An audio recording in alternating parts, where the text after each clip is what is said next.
Ito ang programang Bawal ang Pikon. Get it straight with Daniel Roson. Kasama po natin Attorney Harry Roque, ang human rights lawyer at UP professor at soon to be, hindi pa alam kung senator o congressman. Well-defined sa iyo. Love mo si Binay, hate mo si Gloria. Pero ngayon ay balita yung pagsuporta ni Gloria kay Binay. So, anong position mo ngayon dito? Ikaw ba ay, kumbaga, makikipag-areglo na rin kay Gloria at you will start learning how to love her as well? Well, sabihin natin na kinakailangan po ni VP Binay ang suporta ng lahat. Dahil sabi nga nila, politics is addition. So, naintindihan ko po, no? Bagamat talagang kakampi ko po si VP Binay noong mga panahon ni GMA na talagang tinututulan po namin yung maraming kanyang mga pulisiya, no? Pero siguro sabihin na natin, isa yan sa konsiderasyon dito sa yung dinadaanan ko ngayong pag-iisip kung talaga bang ako'y magpupolitiko.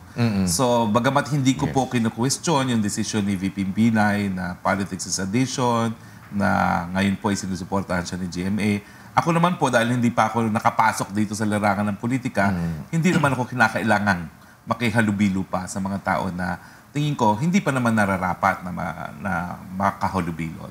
Don't you think na medyo magiging balintunan? I have known you to be a very principled person. No?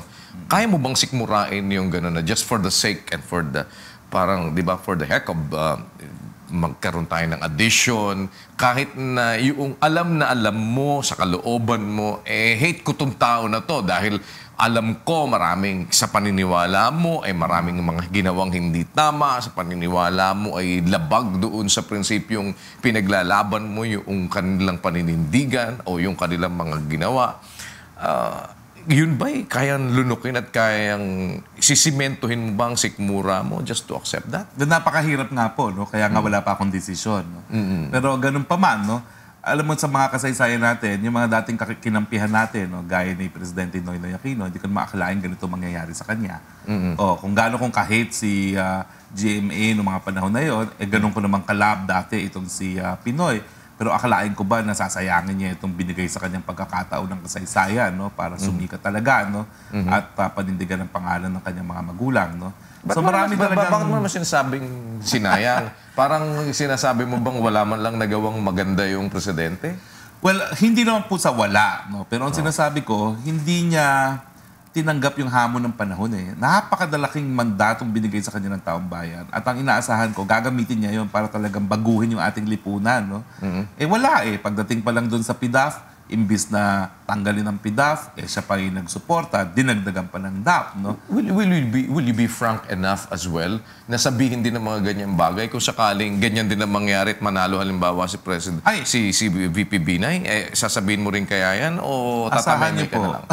Asahan niyo po. Kaya nga po parang tinatanggap ko na yung aking larangan dito sa pamantasan dahil talagang malaki talaga yung bunganga ko at walang tigil. Kapalaran.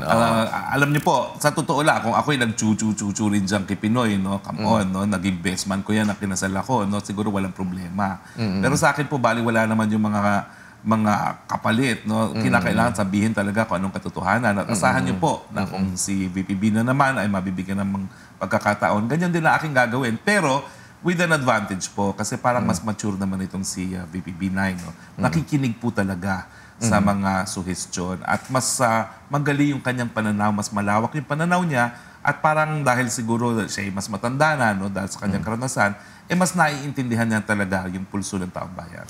So, naniniwala ka na hinog na si VP Binay? Hinog na po. At di ba kasunod na pagka hinog na, nabubulok na? Well, kapag hindi pa po siya nabigyan ng pagkakataon ngayon, baka nga. No? Pero ngayon po, tingin ko, he is at the peak of his career. Ang maganda dyan, dahil nga siya medyo matanda na, no? He has nothing to lose. Ang aking talagang paniniwala, he is out there to secure his place in history. No? At tingin ko yung mga taong bayan natin should take advantage of this. Yung isang tao na nais nang maalala sa kasaysayan ng bayan bilang isang napakagaling na namumuno, wag na po nating tanggihan yung ganyan. So, you're a very keen person. At alam ko, nakita ko, tagal na tayo nagkakasama, nag-uusap in several interviews. hindi kayo basta nalulusutan eh. I mean, ng mga nakikita ninyong detalye, lalo na kung alam ninyong may mali. Are you saying na sa mga nakita ninyong ipinipresenta laban kay VP Binay, yung mga overpricing, yung mga lahat ng mga binabato sa kanya, walang totoo doon? Kahit isa? Well, sa akin po, dahil ako na may abogado, no, hindi po ako kumbinsido doon sa mga ebidensya. Kung ako'y tatanungin, for instance, naging kliyente ko yung sila Mercado, tatanggapin mo ba ang kaso? Ang sasabihin ko, kulang ang iyong ebidensya at hindi sapat. Isa-isahin po natin, no? Yung overpriced daw ng annex ng Makati City Hall. Ang problema naman dyan, napakatagal nang naitayo yan. Wala namang COA report na overpriced. Pagdating mo sa hukuman, anong ebidensya ang ihaharap mo? Ang hinahanap palagi ng hukuman, nasa ng COA report. Dahil ang COA report, parang conclusive yan. No, pero alam na, overpriced. naniniwala din naman kayo na ang COA ay naaayos din, naaareglo rin. Well, siguro po, no? Pero pagdating sa ebidensya naman, talagang ang number one ebidensya nga hanapin ng Sandigan Bayan kapag ganitong kaso, nasa ng COA report. Alam mo, malungkot sa ating bayan, itong walang COA report, sinasabing merong kurakot. Pagdating dun sa mga nakabinbin kong kaso laban sa mga ampatuan na meron akong sinamang COA report laban kay Zaldi, laban kay Senior, no, Andal Senior, hanggang ngayon walang aksyon ang Sandigan Bayan. O puntahan naman natin yung Makati Science High School, no. Ang ebidensya nila ay isang taong patay na di umano sinabihan yung isang tao na ang nag-utos na mag-overprice ay si Jojo Binay. Sa ating batas po, double hearsay yan. Hindi yan dapat pinaniniwalaan sa kahit anong proceedings, miski sa level ng piskalya. Pero di ba direct testimony yung nanggagaling doon kila Mercado? Well, si Mercado po, meron naman tayong tinatawag na yung mga deklarasyon mo is only binding on you, no? So, dapat ma-corroborate mo sa independent evidence. At alam nyo, maraming mga kaso na hinindihan ko na kasi nga, meron lang isang taong nagsasabi na implicated din siya. Kinakailangan ma-corroborate on its material points ng iba pang mga testigo. Well, to say that walang solid na evidence is different from walang probable na, kumbaga, dahilan para paniwalaan. Sa tingin ba ninyo, walang kahit na ayota ng parang sabihin nating probability doon sa pangyayari na talagang naganap itong overpricing na ito? Well, kasi kung meron, dapat may kaso na sa hukuman. Pero alam naman ninyo na hindi lahat ng meron ay may kaso. Napakarami hong natatakpan, hindi ba? Pero ito pong ganitong kalaki, kung talagang merong ebidensya, may probable cause, dapat po nasampa na yan sa hukuman.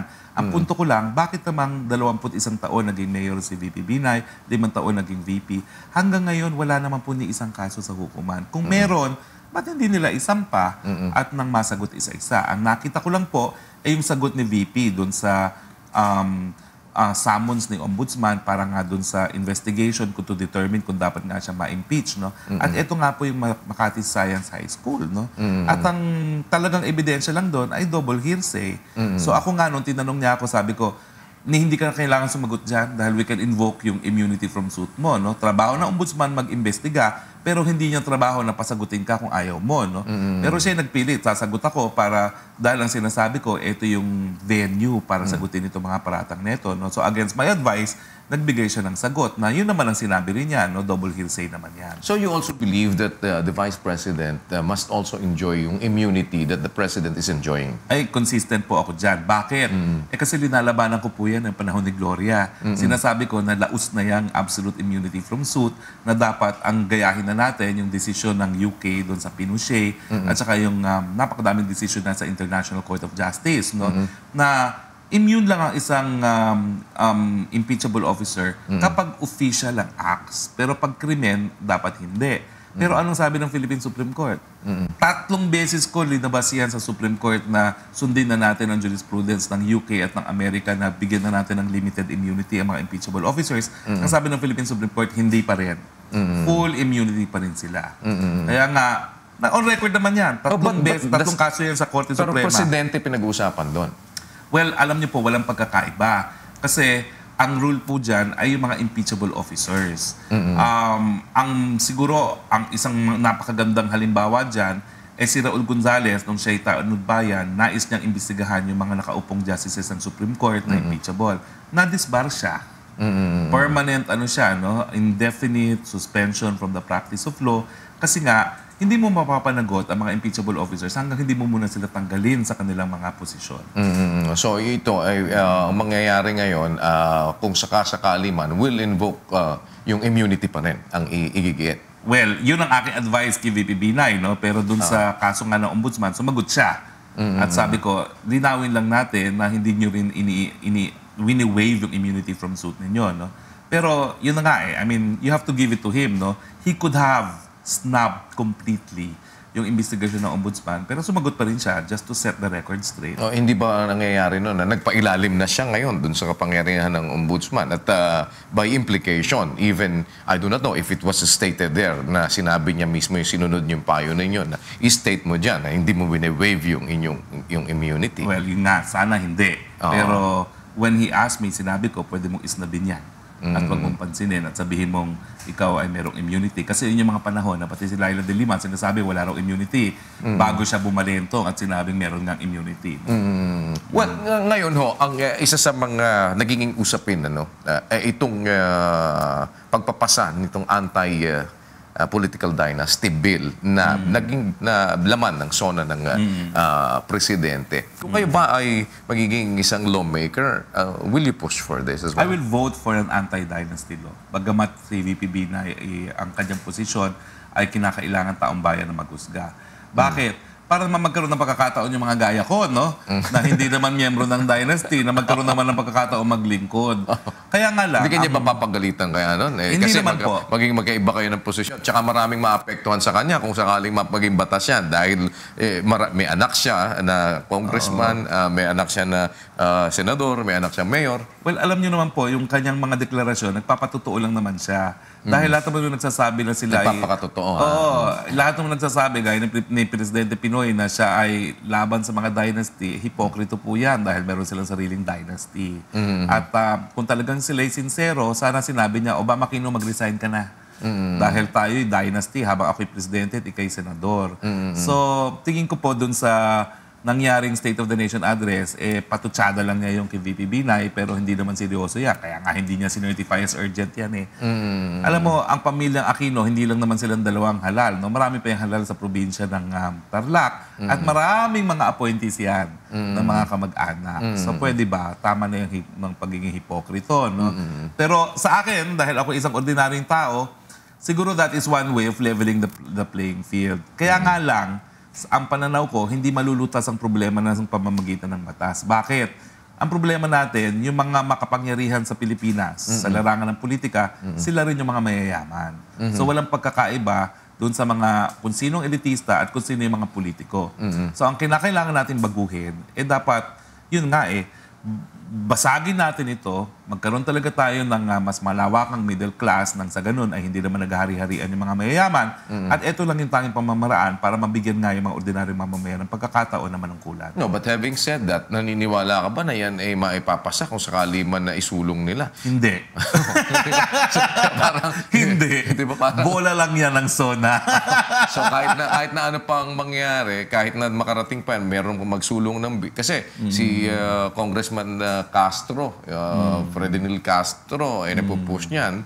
Although meron din siya kamag-anak na politiko. Pero ang sinasabi, ang reality ba nito ay meron ba itong mararating? Wala diba? po, balat ko yun lang yung mga politikong yan. No? Sa totoo lang. No? Kaya naman gusto ko si BP Binay, at least nagpapakatotoo. Matagal na yung sinabing tatakbo siya, wala lang hele-hele. O sinasabi niya na hayaan mo taong bayan mag-decide kung sino mamumuno. No? Kasi lahat naman sila dynasty At lahat naman sila hindi boboto para sa batas na nagbabawal ng dynasty. So ngayon, wala ka na ring hele-hele sa pagsasabing mas gusto mong maging congressman kaysa maging senador? Well, ang aking sigurado po, nais ko sanang gumawa ng polisiya. Hindi ko po alam kung saan at hindi ko alam kung kailan. So may possibility pa rin na makumbinsi ka pa rin na magtuloy sa pagiging senador? Well, anything is possible po, no? Pero ako'y realistic. Alam mo, darating ka kasi sa punto na aaminin mo na bilang isang ordinaryong mamamayan, talagang may mga bagay na hindi mo makakamit kaagaran. At bagamat meron akong mga idolo, no? Mga Jovi Salonga na hindi naman elitista rin, na nabigyan ng pagkakataon, siguro po ay, you ask for a miracle and hope that it will be given. So ang reality na tinitingnan mo ngayon, parang maging praktikal, na kung ikaw ang tatanungin, palagay mo hindi ka pa mananalo ngayon bilang senador? Well, ang practical pong bagay ay wala po akong salapi pambayad ng political ads para manalo at wala pa po tayong network sa mga politiko sa bayan na ito para tulungan ka. No?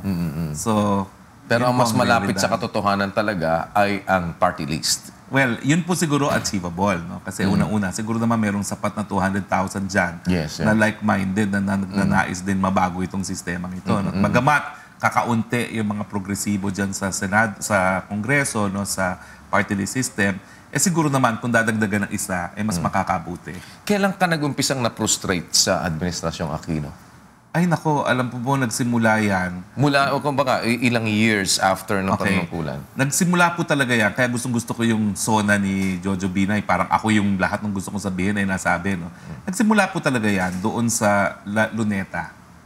Sa Luneta kasi, alam naman natin talaga kung ano nangyari dyan. Eh, no? Number one, yung alam mo, binigyan ko pa siya ng napakahabang memo. Kasi malapit pa ako sa kanila, hindi naman ako kalaban doon. No? At sinabi ko na talaga na sa larangan ng international law, talagang pumalpak tayo na kinakailangan bayaran ng danyos. Pero umirang yung, ewan ko ba, yung pagka-macho effect niya siguro na walang magsasabi sa akin na ako mali, wala akong pakialam. No? So, pinanindigan yan. Tapos alam naman natin na habang nangyayari sa Luneta, nag-show-show-paw siya doon sa paborito naming Supawan. Kasi pareho ng Supawan naming pinupuntahan dyan sa Manila Bay. Kaya lahat ng mga waiter doon, kung kakilala siya, kakilala rin ako. Sinasabi nila, nandito ko si Presidente nung nangyayari yung hostage. No? So, isa yan. No? Pangalawa, yung pagdating doon sa Malampaya Fund.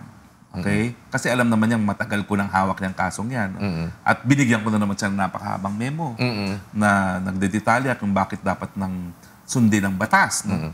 Alam mo, sabi niya, hindi po pwede. Kasi kinakailangan ng Office ng President yung pondo ng Malampaya. Sabi ko, kailan pa nangyari yan? So, na lahat ng linya ni Gloria, sinasabi niya, dalawa lang naman yung memo na naibigay ko sa kanya nung siya'y bago. No? In other words, after those, medyo parang ayaw mo na. Parang ayaw ko na sa'yo. Ganon. Well, ang pangatlo siyempre yung Maguindanao Massacre. Okay.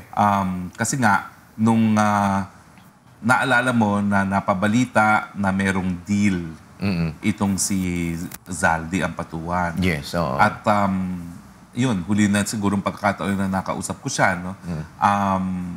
Alam namin na talagang merong sugo na pumasok sa kanya, na napakalapit sa kanya. At siya mismo, inamin naman niya publicly na may sugo. Pero ang feeling ko, linaglag niya yung mga biktima dahil bagamat merong sugo na malapit sa kanya, binaliwala lang niya. At yung panahon na yon, parang that could have determined kung talagang magpupursigi siya sa paglilitis o hindi. So ang parang basa ko, nadala siya na yung mga malapit sa kanya, linapitan siya, bilang sugo na wala na siyang gagawin dyan sa kasong yan. Sasabihin na lang yan, nasa korte na yan. And from then on, nag-umpisa ka na magsalita. Nagsimula na po ako magsalita noon. No? At sinasabi mo na direktahan na hindi mo gusto yung mga ginagawa. Correct po. Diba? Ano? Alright, pero in the case ni VP Binay, hindi ganun ang ginawa niya. Naghintay siya ng mahabang panahon at kailan lang siya bumitaw at nag-resign sa gabinete. What's your take on that? Well, unang-una po, no, siya po ay housing czar. So, alam naman po natin din na bukod sa napaka-specialized na kanyang cabinet portfolio, hindi po mahilig sa cabinet meeting itong si Presidente Noynoy. Yan nga yung pula sa kanya, no, na ang pulisiya, hindi mo alam kung sino gumagawa. Kasi mabibilang mo sa kamay mo hanggang ngayon, matapos ang 5 taon, kung ilan lang siyang cabinet meeting ang tinawag. So ano naman ang gagawin mo pag ganyan ang sitwasyon? Tapos may ugali pa si Presidente. Ayaw niyang sasabihan kung anong gagawin. Doon siya na-o-offend at kaya nga siguro maaga pa lang sa kanyang liderato, bagsak na ako sa kanya kasi wala akong tigil ng pagsabi sa kanya kung anong dapat niyang gawin, no? Sa pamamagitan ng pagsasabi sa kanya o kaya sa dalawa kong memorandum na pinadala sa kanya. But the thing there is, bakit hindi pa noon pa kasi parang sinasabi nila, parang delayed ang pagkaka-resign ni VP Binay sa gabinete. Parang sabi mo nga, still hoping pa rin ng, kasi politika, addition pa din, that he will still be getting the support of the President. That's why he stayed. When parang he anticipated na finally, wala na talagang pag-asa to, and then tsaka lang siya bumitaw. Well, I can only assume, kasi hindi ko pa siya nakakausap dito sa issue ito, no? I can only assume na siguro sa pananaw niya, mas marami siyang magagawang paglilingkod bilang housing czar, no? At kung maaalala nyo naman, no, dun sa survey, lumalabas na siya talaga yung highest rated public servant as housing czar. Pero kung natanong kayo ng inyong opinion, you would advise him na bumitaw ka na dyan. The time na, kasi kayo, nagsalita na kayo kaagad eh. Would you advise him that? Well, nung mga panahon na yon, hindi naman kami nag-uusap. Alam mo, I have this trait na kapag nangangailangan lang yung mga kaibigan, tsaka ako sila nakikita. Pero early on, in his term as Vice President, nakita ko lang yan, oath-taking. Hindi na ako pumunta dyan. O, siguro mga once or twice lang ako nagpunta dyan on various reasons, pero nothing to do with his official role. And no? you're not taking it against him naman. No, I did not take it against him, pero kasi let's face it, kung wala siyang portfolio, he's a spare tire. Ang gagawin niya dyan? Papetik-petik. Sayang naman yung sweldo niya. No? Now, he was in a very specialized portfolio at tingin ko naman importante yan dahil ang housing po ay isang karapatang pantao rin. No? Siguro ang nagkulang lang si Presidente dahil malapit naman siya sa pamilya, he could have influenced the President too. In the way that I tried to, no? Pero siguro rin sa kanyang assessment, hindi rin magiging successful yan dahil mas matagal niyang kakilala si Presidente, bata pa yung kakilala niya. No? So siguro yan ang naging decision niya na useless na kausapin niya sa mga bagay-bagay dahil magiging adverse lang lalong reaksyon. Alright, before I let you go, ano ang latest nung kay Pemberton? Kasi bakit parang biglang, totoo ba na biglang hindi na ma-match o yung fingerprint, parang nagkaka-problema na? Tingin nyo ba nagkaka-hokus-pokus na dito? Alam nyo, malicious po yung paglabas ng ebidensya na yan dahil kami po mismo hindi pa nabibigyan ng access.